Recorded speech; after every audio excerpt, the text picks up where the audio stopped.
자, 왜 하필 광야길인가? 왜 하필 광야길인가? 이란 제목으로 은혜를 나누겠습니다. 성경을 보게 되면 출애굽 사건이 기록이 되어 있는데 이 출애굽 사건을 바라볼 때 어떻게 바라봐야만 할까요? 그냥 가시적인, 즉 눈에 보이는 역사적인 사건으로 볼 수도 있겠죠. 진짜 일어났던 사건이다. 그렇지만 꼭 그런 의미가 아니라 영적인 의미를 우리가 가지고 바라보셔야 합니다. 우리 기독교 신자들은 단순히 눈에 보이는 게 전부가 아니다. 저와 여러분들은 눈에 보이지 않는 하나님을 믿잖아요. 여러분 아멘입니까? 그렇기 때문에 눈에 보이지 않는 하나님을 믿기 때문에 영안을 가지고 이 출애굽 사건을 바라보셔야만 합니다. 영안을 가지고 이 출애굽 사건을 바라보게 되면 구속사적인 사건임을 알 수가 있는 것이죠. 본래 죄인이었던 저와 여러분들이 예수 그리스도를 인격적으로 만남으로 구원을 받았듯이 본래 애굽에서 종살이를 했던 이스라엘 백성들이, 노예로 살았던 이스라엘 백성들이 출애굽 과정을 통해서 이제 자유의 몸이 되었어요. 종살이에서, 노예에서 자유인으로 되었습니다. 구원받게 되었죠. 따라서 출애굽 사건은 어떤 의미에서는 구약에서 가장 중요한 사건으로 우리가 볼 수 있는 거예요. 왜냐하면 이 출애굽 사건을 보게 되면 예수 그리스도를 볼 수 있기 때문입니다. 예수님이 이 땅에 구원받지 못할 죄인들을 구원시키기 위해서 이 땅에 오셨잖아요. 저와 여러분들을 구원시켜 주셨잖아요. 출애굽 사건을 보게 되면 이 사탄의 권세, 사탄 마귀에 이렇게 종속되어 살아왔던 그 이스라엘 백성들을 이제 출애굽 과정을 통해서 하나님의 백성으로 살아갈 수 있도록 해주셨기 때문에 이 구약에 나와 있는 출애굽 사건은 보통의 사건이 아닌 거예요. 그러기에 우리는 이 출애굽 사건을 통해서 하나님께서 자신의 백성들을 얼마나 사랑하는지를 우리가 느낄 수가 있습니다. 이 사건을 볼 때마다. 실제로 출애굽기 3장을 보게 되면요, 하나님께서 모세에게 말씀을 하시는데, 모세를 불러서 이야기를 하시는데 어떤 이야기를 하냐면, 내 백성의 고통을 분명히 보았고 내 백성의 부르짖음이 나에게 상달이 되었다라고 이야기를 하세요. 내 백성, 내 백성. 이스라엘 백성들을 자신의 백성이라고 이야기를 합니다. 내 백성의 고통을 하나님께서 보셨대요. 그리고 내 백성의 부르짖음이 나에게 상달이 되었다. 그것 때문에 하나님이 출애굽을 하신 거예요. 백성들을 불쌍히 여기사, 긍휼히 여기사. 그만큼 아빠 아버지 되시는 하나님께서는 자기 자녀의 신음소리에 응답을 하십니다. 따라서 자녀인 우리도 이런 하나님 아버지의 사랑을 붙들고 이 힘들고 어려운 세상을 살아내야만 하겠죠. 그렇게 함으로 당시 이스라엘 백성들처럼 우리도 힘들고 어려운 위기 속에서 하나님께 부르짖고 기도하기만 한다면 그 하나님께서 반드시 응답을 해주신다라고 우리는 확신을 가질 수가 있는 거예요. 그런데요, 이렇게 자신의 백성인 이스라엘 백성들을 사랑하신 하나님께서 출애굽의 과정을 하면서 왜 가까운 지름길을 놔두고 하필 머나먼 광야길로 인도를 했을까? 홍해를 건너게 했을까? 왜 광야길로 가도록 했을까? 사랑한다며, 우리를 내 백성으로 인정을 하신다며요.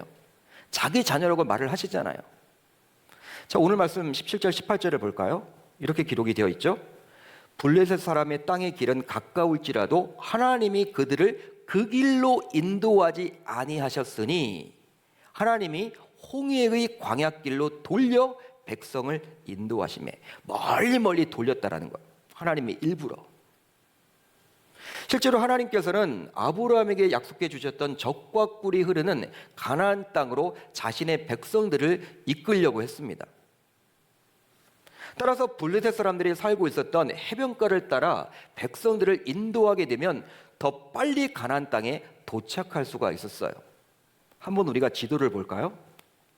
여러분, 이렇게 여러분들이 보시는 이 영상 사진 보시면 사진에서 북쪽에 나와 있는 곳이 이게 지중해입니다. 지중. 우리가 지도를 지금 삐뚤어 놓은 거예요.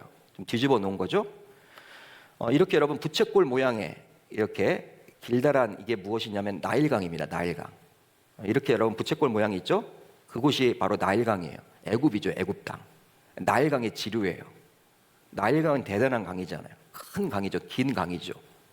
근데 그곳에서 반대편, 그곳이 가나안 땅이거든요.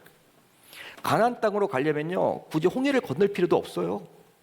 지도를 보게 되면 여러분들이 사진 보고 있는데 그 위쪽에 있는 그 해안가, 블레셋 사람들이 살던 그 해안가를 통해서 가게 되면요, 진짜 일주일이면 도착할 거리예요. 홍해를 건널 필요도 없고 광야 생활을 할 필요도 없고 그쪽으로 빨리 이동하면 돼요. 지중해 해안을 따라서 가면요, 가장 빨리 이동하는 거예요. 그런데 어찌된 일인지 하나님께서는 홍해를 따라 광야길로 백성들을 인도하셨어요. 즉 아주 멀리 돌게 하셨다라는 거예요. 뺑뺑이를 돌도록 하셨다라는 거예요. 여러분, 어느 부모가 자신의 사랑하는 자녀를 그리 고생시킬 수 있단 말입니까? 여러분 같으면 하겠습니까? 여러분들의 자녀들에게. 애굽에서 편히 지냈던 것이 아니잖아요. 자신의 백성이 노예 생활을 했습니다. 얼마나 힘들고 어려웠습니까? 그렇기 때문에 하루빨리 기왕 출애굽을 하는 것, 하루빨리 적과 꿀이 흐르는 가나안, 그 목적지가 있기 때문에 그곳으로 보내면 좋을 것 같아. 지름길을 택해서. 그게 부모 아닌가요? 그런데 이상하게도 하나님께서는 빠른 지름길이 아니라 멀리 돌아가는 광야길로 자신의 백성을 인도하셨다라는 거예요. 우리가 보통 성경을 보면서 착각하는 것이 있죠. 이스라엘 백성들이 40년 동안 광야 생활을 했잖아요. 자신들이 하나님을 제대로 믿지 못하고 우상을 섬기다 보니까 그렇게 되었다라고 여기기 쉬운데, 본래부터 하나님은요, 광야길로 가도록 했던 거예요. 지름길이 아니었습니다. 본래부터, 출애굽하는 그 과정부터. 그렇다면 그 이유는 뭘까요?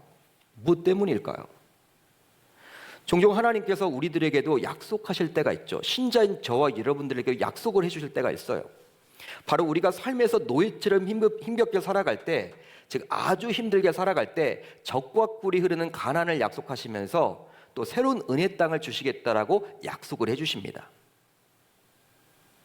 그런데요, 우리가 그 하나님의 약속을 믿고 모든 것을 내려놓고 하나님만을 따르겠다라고 결단하고 다짐하며 나아갔지만 웬걸요? 빠른 지름길이 아니라 홍해를 건너뛰는 것처럼 다소 위험할 수도 있고, 또 때로는 광야의 길처럼 이전보다도 더 큰 고난을 만나게 되는 경우들도 얼마나 많은지 몰라요. 이제 믿음으로 살겠다고, 신앙으로 살겠다고, 하나님 붙들고 살겠다고 지금까지는 교회만 다니고 출석만 하고 그냥 썬데이 크리스찬으로 살았다가 이제는 새해를 맞이해서 하나님의 말씀만을 붙들고 살아가겠다. 내가 직장에서도 하나님을 붙들고 살아가고 사회생활도 하나님을 붙들고 살아가겠다. 학생들이라면 친구지간의 그런 관계를 맺더라도 하나님 중심의 삶을 살아가겠다. 이렇게 결단하고 나아가는데 어떤 눈에 보이는 행복한 그런 광경이 전혀 보이지는 않는 반면에 백성들의 광야의 여정도 반드시 책임져 주실 줄 믿습니다. 그렇다면 하나님은 광야의 길에서 우리들을 어떻게 책임지고 인도하실까요? 하나님은 어떻게 하실까요? 우선 우리에게 주신 약속은 반드시 성취되도록 하십니다. 여러분 동의가 되시면 아멘. 우리 19절을 한번 같이 읽어봅니다. 19절 시작. 모세가 요셉의 유고를 가졌으니 이는 요셉이 이스라엘 자손으로 단단히 맹세하게 하여 이르기를 하나님이 반드시 너희를 찾아오시리니 너희는 내 유고를 여기서 가지고 나가라 하였음이더라. 갑자기 여러분 요셉이 등장을 하죠. 요셉이 누군지 아시죠? 여러분 이 구절을 제대로 파악하기 위해서는 창세기 50장을 아셔야 돼요. 창세기 배경을 아셔야 돼. 창세기 50장을 보게 되면요, 이제 요셉은 110세의 나이에 죽게 되었는데 유언을 합니다. 보통 여러분 유언하면요, 부모가 누구에게 합니까? 누구에게 해요? 아들이나 딸에게 하죠. 여러분 자기 자녀에게 하는 게 유언 아닙니까? 요셉은 놀랍게도 형제들에게 하고 있어. 자녀에게 안 하고. 아들이 있었는데 어떻게 지금 이야기를 하느냐? 24절 25절이에요. 50장. 요셉이 그의 형제들에게 이르되 하나님이 당신들을 이 땅에서 인도하여 내사 아브라함과 이삭과 야곱에게 맹세하신 땅에 이르게 하시리라 하고 하나님이 반드시 당신들을 돌보시리니 당신들은 여기서 내 해골을 메고 올라가겠다 하라. 아마도 여러분 요셉은요 110세에 죽었잖아요. 그 당시 나이대로는 일찍 하나님 품에 안긴 거예요. 형보다도 자기가 먼저 가게 된 거예요. 야곱의 여러분 11번째 아들이잖아요. 11번째 아들. 형들이 많았잖아요. 근데 형들보다도 먼저 가게 된 것 같아. 근데 요셉이 생각하기에 자기는 죽었지만 형들이 살아있을 때 하나님께서 아브라함에게, 이삭에게, 야곱에게 약속하신 그 젖과 꿀이 흐르는 그 가나안 땅으로 다시금 인도를 하겠다라고 생각을 한 거예요. 기근 때문에 그 가나안 땅에 몰아닥친 그 기근 때문에 어쩔 수 없이 애굽에 와 있지만 이제 뭐 먹고 살 만큼 되었고 이제 가나안 땅도 뭐 더 이상 기근이 있다 그런 얘기 들리지도 않고 하다 보니까 나는 이제 죽게 됐지만 형들은 살아 있으니까 아마 하나님이 그렇게 가나안 땅으로 인도를 하지 않을까 생각했던 거예요. 그러다 보니까 이제 가족들이 여러분 같이 갈 거 아니에요. 자기 자녀들이 유골 뭐 가져가기도 힘들고 어려울까 봐 형들에게 지금 신신당부를 한 거예요. 애굽을 빠져나갈 때 내 유골을 꼭 챙겨달라. 내 꼭 유골을 같이 챙겨서 가나안 땅으로 가시면 좋겠다라고 그걸 여러분 막 확답받는 거예요. 죽으면서까지. 그런데 이런 요셉의 생각은요 무려 430년 동안 이루어지지 않았죠. 요셉은 그냥 자기 죽고 난 다음에 하나님이 금방 자신들과 자신들의 가족, 형제들을 야곱의 아들들이잖아요. 70명이 왔기 때문에 여러분 그분들을 다 이렇게 다시금 원위치시킬 줄 알았어. 430년 동안 그게 이루어지지 않았어. 그러다가 드디어 때가 되매 출애굽이 일어나게 된 거예요. 모세는 이런 요셉의 유언을 생각해내었고 결국 요셉의 유골은 이스라엘 백성들과 함께 애굽을 떠나게 되었던 것이죠. 430년 만에 그게 이루어진 거예요. 그렇다면 이것을 통해서 우리는 뭘 생각해 볼 수 있을까요? 바로 요셉의 유골은 언약에 기초한 약속을 반드시 이루시는 하나님을 생각하게 만듭니다. 즉 하나님께서 우리에게 해주신 약속은 반드시 이루어진다라는 거예요. 그 때를 알 수는 없지만 반드시 이루어진다라는 거예요. 그렇습니다. 약 430년이란 긴 세월이 지났지만 하나님은 요셉과 했던 그 약속을 이루도록 해주셨듯이 설령 우리가 주님으로부터 받은 그 약속을 믿고 광야의 길을 걷게 되었다 하더라도 그 약속이 우리 때 이루어지지 않는다면 우리의 아들 때, 우리의 딸 때, 우리의 손주 때는 반드시 이루어짐을 이 시간 믿을 수 있기를 바랍니다. 이 시간 믿을 수 있기를 바랍니다. 그러기에 우리를 설령 광야길로 인도를 하시더라도 우리 하나님은 우리에게 약속하신 말씀은 그 말씀만큼은 반드시 이루어 주신다라는 거예요. 지금은 아니더라도 우리의 자녀 때, 우리의 손주 때에 반드시 이루어짐을 저 여러분 기억하시고 돌아갈 수 있기를 우리 주님의 이름으로 축원합니다. 축원합니다. 하나님이 말씀하시는 것은요 반드시 성취가 돼요. 그 때를 모르기 때문에 우리가 힘들고 어려운 거예요. 힘들고 어렵지만 분명한 것은 하나님께서 말씀하신 것은요 그 자녀 때 그것이 이루어지든 손주 때 이루어지든 그게 여러분 헛것이 아니에요. 여러분 그렇기 때문에 우리가 씨를 뿌려야 돼요. 기도의 씨를 뿌리셔야 되고 여러분 전도의 씨를 뿌리셔야 돼요. 우리가 여러분 자녀를 위해서 기도하죠. 힘들고 어려운 자녀들을 위해서 기도하잖아요. 매일매일 기도하잖아요. 근데 여러분 응답이 없어. 너무 힘들어 어려워. 포기하시면 안 돼요. 언젠가는 응답해 주신다라는 거예요. 다음으로 때때로 우리를 멈추어 주기도 하십니다. 여러분 13장 20절을 같이 읽어봅니다. 시작. 그들이 숫곳을 떠나서 광야 끝 에담의 장막을 치니 광야 끝 에담의 장막을 쳤다. 실제로 광야 생활은 매일매일 반복되는 고난의 연속이라고 말할 수 있어요. 그러기에 지치기도 쉽고 언제 벗어날지도 모르기에 힘든 나날을 보내야만 하죠. 뭐라 할까요? 소망이 없다고 해야만 할까요? 요즘 군대는 예전과는 많이 달라졌다 이런 얘기 많이 들으셨을 거예요. 그래서 할만하다 근데 장년들은 그런 이야기를 하지만 막상 여러분 군입대를 앞두고 있는 청년들에게 그런 얘기 하지 마세요. 상황이 다르다 보니까 많이 우리들이 보기엔 편해졌다고 하지만 야, 뭐 편해졌네. 뭐 일과 시간 이후에는 핸드폰도 사용하고 요즘은 동반 입대돼, 동반 입대. 고등학교 친한 친구와 같이 그냥 군입대 하는 거예요. 같은 소대까지 배치가 돼. 내 옆에서 자는 거야. 그렇게 하다 군생활 끝나는 거야. 여러분 예전에는 뭐 모르는 사람들하고 다 이렇게 생활을 해야 되기 때문에 얼마나 두렵기도 하고 답답하기도 하고 또 그런데 광야 생활은 이 군 생활과는 달리 끝을 알 수가 없어요. 끝을 알 수가 없어요. 언제 끝날지 몰라. 이 코로나가 왜 힘들어요, 여러분? 이게 언제 끝날지 몰라. 하도 변종도 많고 백신도 여러분 뭐 사람들마다 다 부작용도 있다고 하고 어떤 사람에게는 잘 이게 맞는다고 하지만 또 어떤 사람들은 또 이거 맞고 나서 더 힘들다라고 하고 여러분 이게 끝이 없기 때문에 힘든 거예요. 예를 들어서 금년 말이면 다 끝납니다. 달려가면 돼 그것만 바라보고. 근데 우리의 광야 생활이 그렇다라는 것이죠. 그러기에 번아웃이 되거나 지쳐 자빠질 수도 분명히 있습니다. 그런데요. 하나님께서는 광야 생활을 해야만 했던 이스라엘 백성들이 에담이란 곳에 장막을 치도록 했다라는 거예요. 이걸 여러분 기록해 주고 있어요. 이제 장막을 친다라는 것은 쉴 수 있도록 해주셨음을 이야기하는데요. 장막, 쉴 수 있도록 해주셨다. 지쳐있는 영육을 힐링할 수 있도록 하나님께서 이스라엘 백성들에게 배려를 해주신 것이라고 볼 수도 있겠죠. 실제로 달리기만 하면요 어떻게 될까요? 결국에선 지쳐서 쓰러지게 되어 있죠. 달리기만 하면 몸이 아프게 되어 있죠. 엘리야가 그랬습니다.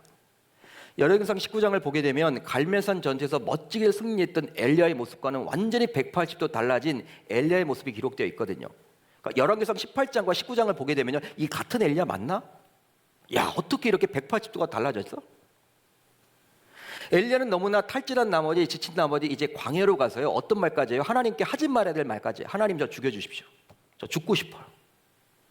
여러분 자녀가 부모에게 저 죽고 싶다고 이야기하면요 그 부모의 마음이 얼마나 찢어져요. 근데 엘리야가 그렇게 했어.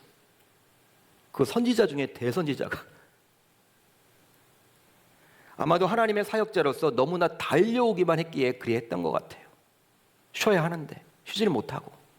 그런데요 하나님은요 엘리야를 탓하지 않았어요. 엘리야를 혼내지 않았어요. 너 왜 하나님의 사역자가 그래? 너는 왜 그래? 너는 나와 동행하는 건 못 느끼니? 막 야단치지 않아요. 오히려 숯불에 구운 떡과 물을 충분히 먹고 마시게 하도록 하고 부족한 잠도 충분히 자도록 합니다. 회복시키는 거예요. 회복시키는 거 하나님이 그렇게 하십니다. 마찬가지로 우리도 힘든 광야 생활 속에서 하루하루를 힘겹게 보내야만 하는데요. 그러나 분명한 것은 광야길 속에서도 이스라엘 백성들을 에담에서 멈추게도 하시고 쉬게 하셨고 또 갈멜산 전투 광야에서 엘리야를 회복시켰던 그 동일한 하나님께서 지금도 우리들에게 쉼을 주시기도 하고 회복할 수 있도록 배려도 해주신다는 사실을 저와 여러분들은 꼭 기억할 수 있기를 바랍니다. 사람들을 통해서 우리에게 위로를 주실 수도 있고 또 하나님이 직접 찾아와 주셔서 우리를 만져주실 수도 있다는 거예요. 즉 우리의 광야의 여정 속에서 쉴 수 있는 에담이라는 곳이 있잖아요. 분명히 우리들에게도 에담이란 곳이 있기에 우리는 광야의 길을 걷게 되더라도 너무나 두려워할 필요는 없다라는 것이죠. 그렇습니다. 하나님께서는 우리를 준비된 일꾼으로 세우고자 종종 훈련의 장으로 몰아가시지만 분명한 것은 우리의 아빠 아버지 되시기에 우리가 행여나 지쳐서 쓰러질까 봐 종종 우리에게도 에담이란 곳도 허락해 주심을 이 시간 기억하고 돌아갈 수 있는 주의 권속들 다 되시기를 우리 주님의 이름으로 축원합니다. 축원합니다. 마지막으로 이 부분이 가장 중요한데 항상 우리의 필요를 채워주셔서 끝까지 걸어가도록 안보해 주십니다. 21절 22절을 같이 봅니다. 시작.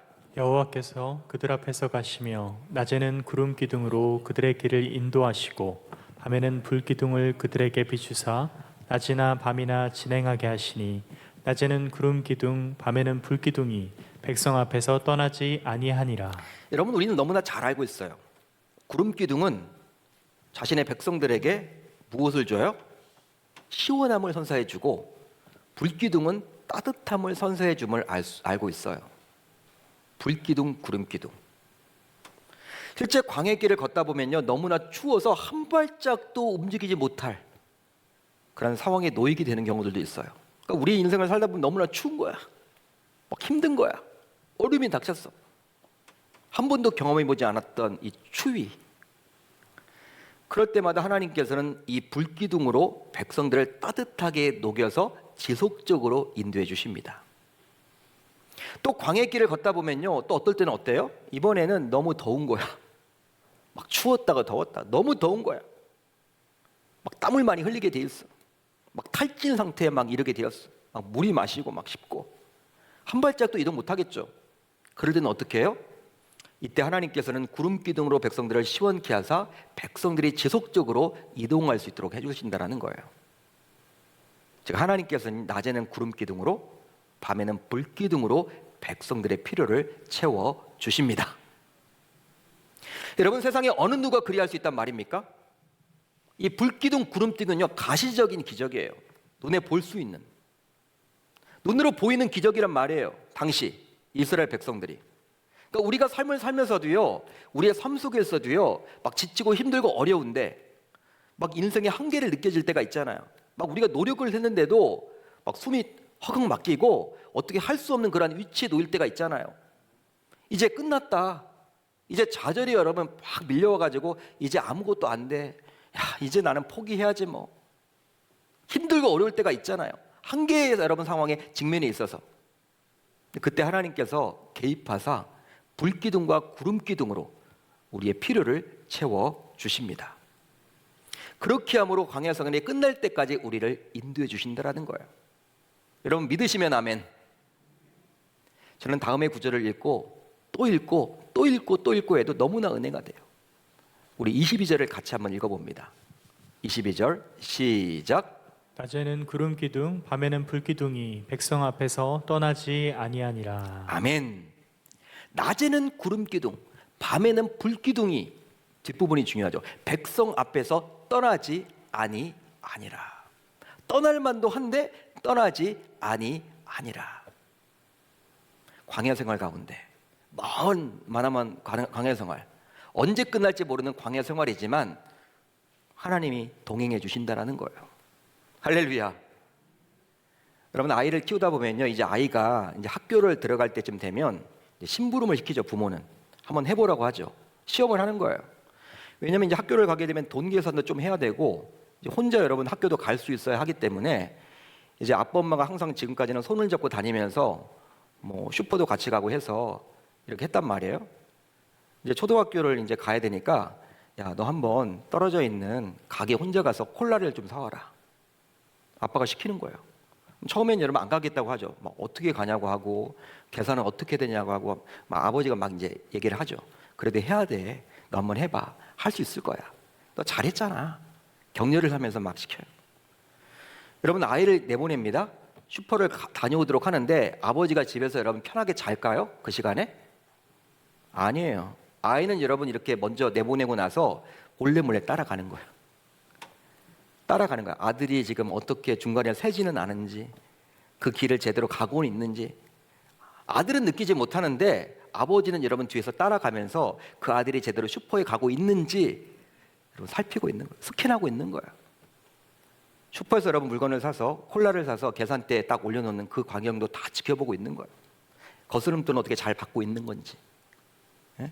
아들은 느끼지 못하지만 또 돌아오는 과정 속에서도 중간에 이상한 아저씨를 만나는 건 아닌지, 예? 애가 중간에 어떤 유혹에 빠지는 것은 아닌지 부모는요 지켜보고 있는 거예요. 마찬가지예요. 우리의 광야길이 힘들고 어려워도 하나님이 불기둥과 구름등으로 끝까지 함께 해주신다는 것입니다. 이제 말씀을 맺겠습니다. 이제 우리는 왜 하필 광야길인가? 왜 하필 광야길이야? 이 질문의 답을 알게 되었어요. 따라서 광야길은 더 이상 저주가 아닙니다. 세상 사람들은 저주라고 이야기를 하고 무조건 피해야만 한다고 생각을 하지만 저주가 아니에요. 우리를 준비시키는 과정이란 거예요. 영적인 전쟁에서 승리할 수 있도록 해주시기 위해서 우리들을 이 고난의 그러한 가운데도 그냥 놔두시는 거예요. 그렇지만 우리는 혼자가 아니죠. 누가 계십니까? 하나님이 계시죠. 그 하나님은 고통스러운 광야길이라도 그곳에서 우리를 훈련시키는 주님이 계시기에 그분은 어떻게 하십니까? 때때로 쉼도 주시고 또 약속도 반드시 이루어 주시고 기적의 필요도 채워 주셔서 우리를 끝까지 인도하신다는 사실이에요. 따라서 더 이상 두려워하지 마시고 걱정하지 마시고 염려하지 마시고 근심하지 마시고 우리 주님의 인도하심 속에서 2021년도의 이 광야길도 넉넉하게 당당하게 달려나아갈 수 있기를 우리 주님의 이름으로 축원합니다. 축원합니다. 기왕 여러분 우리가 광야길을 만났다. 코로나 힘들고 어렵다. 힘든 건 알아요, 여러분. 그렇지만 어떻게 해요? 끝은 하나님이 알고 계세요. 우리는 몰라요. 어려운 이 광야길. 지금 자영업자들이 많이 힘들고 어렵고 어떻게 이러한 위축된 상황 속에서 어떻게 신자로서 이겨내야 될지 참 답답한 분들 많을 텐데 하나님께 맡기시면 좋겠고 여러분 말씀을 들으셔야 돼. 그렇기 때문에 하나님의 말씀을 붙들고 우리가 기도하는 거예요. 왜? 그 말씀은 반드시 성취되기 때문에. 때론 우리에게도 쉼을 주십니다. 놀랍게도 힐링을 주신다라는 거예요. 그냥 몰아세우지만 않는다라는 거예요. 그런 하나님을 기대하시고 또 불기둥과 구름기둥과 같은 기적을 우리의 삶 속에서 베풀어 주셔서 항상 우리의 필요를 채워주시리라 저는 믿어요.